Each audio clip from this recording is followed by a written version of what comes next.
Hey guys, this is Anime Ball Z here, and today we're going to be doing the second part of What If Deku had a stat leveling quirk. I'll try and get a double upload today, but it's not a promise. If I don't get a double upload today, you're definitely going to get a video this Wednesday. There's nothing much else I want to say in the intro, so without further ado, let's get into the video. One time, all the time, ooh, yeah. Look at the way that I move, swag, disrespectful and I'm rude, okay. I had cocaine in the school. During the exam, he can't put too much effort into making a choice. A notification pops up as he's currently in a fight, so he just decides to choose the first one that he sees, Norse Power. He begins using the skill and his muscles simultaneously flex as well as gain more strength. He strikes his robot ahead of him and destroys its head with a maul swing alone. He hurls such maul at another robot and crushes it on the impact. He approaches it swiftly, then leaps into the air with his up strength and strikes down with a deadly elbow. He retrieves his maul, and with the last of his skill, he approaches a 3-point bar and leaps far into the air. The surrounding kids even stop fighting to witness the amazing height he can get with a single leap. I'd say he jumps about 70 inches into the air, and he has bent his legs so he can probably jump over quite a tall person. He finishes it off with an overhead swing, destroying it with this single strike. Once he lands, his body starts steaming and he quickly feels the aftermath. He can barely catch his breath and feels lightheaded. As this happens, Uraraka gets trapped under the 0-point bar. Deku sends his hammer into the inventory and rushes over to try and help. Unlike Cannon, he can't just leap up to the robot and destroy it with a punch. He clamps onto the thing, trapping Uraraka, and pushes as hard as he can. The veins in his neck become very prominent, showing that he's using a lot of strength. Eventually, he manages to move it and Uraraka makes an escape. He drops the material and he immediately drops with it as he's so terribly tired. He can barely keep his mind on the whole event and is one step away from passing out. Luckily, the test ends seconds after he makes his heroic act and he drops to the ground. However, a few minutes pass and he randomly feels much better than he once did. So Deku receives about 40 points from the bots but 65 for his heroic act. He gains extra since it was clear to the pro heroes that he'd have a much harder time combating the 0-pointer. This gives him a whopping total of 200 XP from the exam. Quest complete, UA, plus 200 XP, plus 3 stat points. He thinks hard and realizes that if he wants to use his Norse Power skill, he needs more stamina. He puts all 3 directly into stamina and then gets a level up. This new XP that he has gained throws him further into the new level that he's attained. These are his new stats. Deku is very pleased with how far he's come. He does know that he's still got a long way to go though. After these bulk of quests have been completed, Deku gets a whole new batch of quests to complete. Quest, Brute version 2, reach 30 strength, quest rewards plus 75 XP. Quest, Speedster version 2, reach 30 speed, quest rewards plus 75 XP. Quest, Runner version 2, reach 30 stamina, quest rewards plus 100 XP. Quest, Brick Wall, reach 25 durability, quest rewards plus 100 XP. He reckons that you can do the strength and durability simultaneously because when you train strength, his durability also increased. However, speed and stamina would likely have to be done separately. Now, we begin at the first day of UA. Deku is just happy to be there and Tenya still tells Bakugo to stop leaning on his chair. Shota arrives and tells everyone to get into their PE uniform and go to the fields. For the first test, the 50-meter dash, Deku does improve on it. There's no real skill he can use for this, so he just decides to run flat out. I'd say he gets around 5.4 seconds. Deku is almost at the level of elite sprinters of the real world at this point and can likely pull off a 10.8 second 100 meter sprint. For the grip strength test, he steps up and activates his Norse Power skill. His grip strength jumps from about 75 to 120. This isn't really something that he's trained at all, so he isn't really surprised about the low number.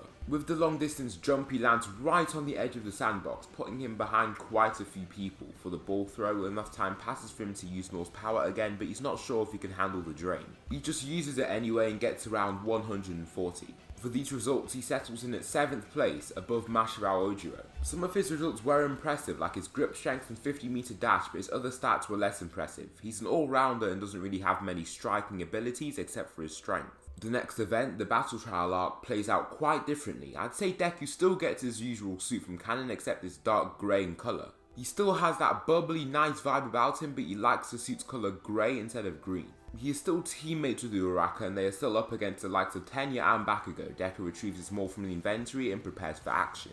He holds it tightly with both hands and he makes sure to keep his eyes out for any incoming explosions. Look for the right swing, pivot and hit with the right swing, he murmurs to himself, analysing Bakugo's movements and figuring out how to counter them.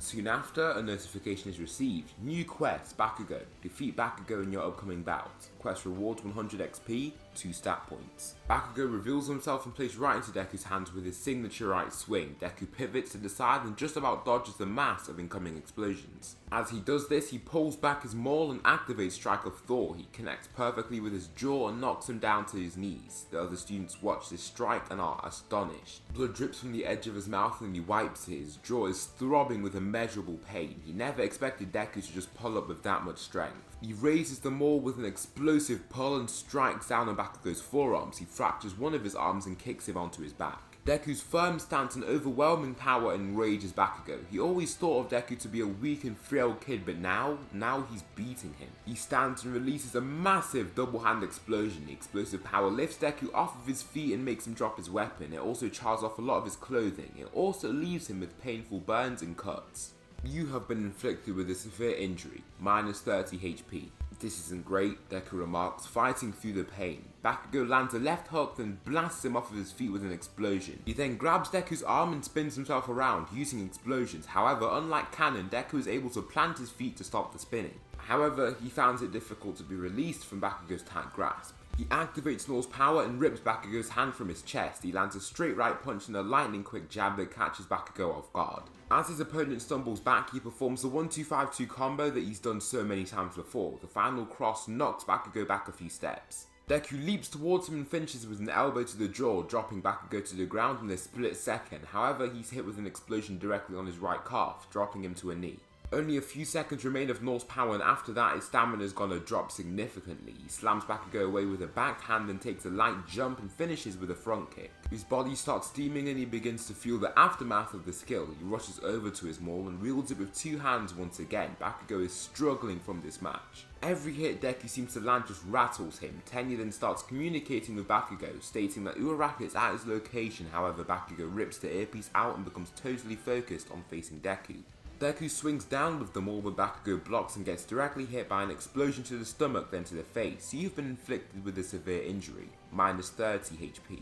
His HP drops right below 60, a level it's never been at before. Deku is also starting to lose his calmness and collectiveness from the pain. Also, he can finally get his own back on Bakugo after he has ridiculed and bullied him for years now. Deku races in and swings from below with the maul. He slams Bakugo's jaw shut, and with this momentum he leaps in for a devastating sidekick.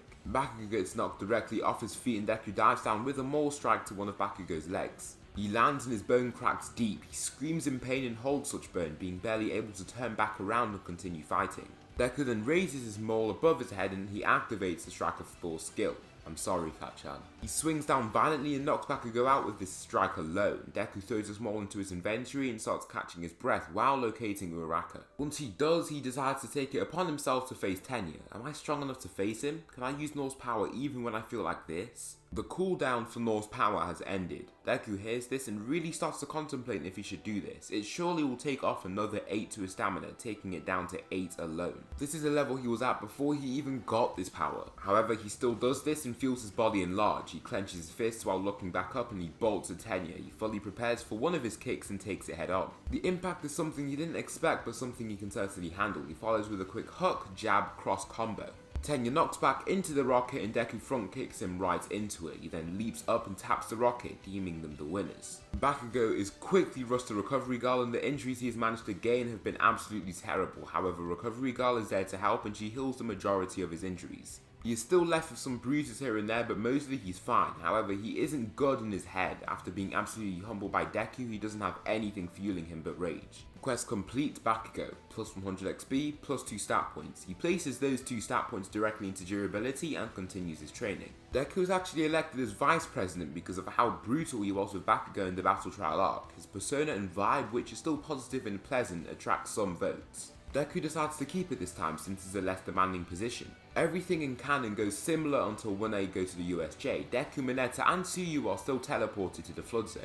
On a cruise, Deku is forced to come up with a solution. Villains surround them and they could get seriously hurt if they don't escape. He searches through the skills that he has and realizes that none of them will really help him get out. However, Nor's power is the only one that could work. He could gain strength to leap off of the cruise and escape. He says to his friend in a rush, "Get on my back!" Tsuyu gets on his back and then Mineta leaps right on. Deku feels their weight, but to be honest, they aren't as heavy as he thought. He has squat much more weight in the past. He takes a step back, then uses Nor's power. The weight feels even lighter and he races towards the edge of the cruise and slides down the side of the cruise. He leaps off of such slide and pulls his legs as far forwards as he can, intending to land on the grassy side. Let's hope those 2 stat points into durability don't go to waste, he says, bracing himself for impact. Tsuyu and Mineta drop off of Deku's back and all 3 of them roll as they hit the ground. You have been inflicted with a minor injury, minus 10 HP. Deku holds his side and stands up, trying to gain his breath as Nor's power deactivates. However, he feels quite alright after a few good seconds. Across the grass that they're on, he sees his teacher Shota fighting a group of villains. He retrieves his maul and turns back to his friends. Stay back,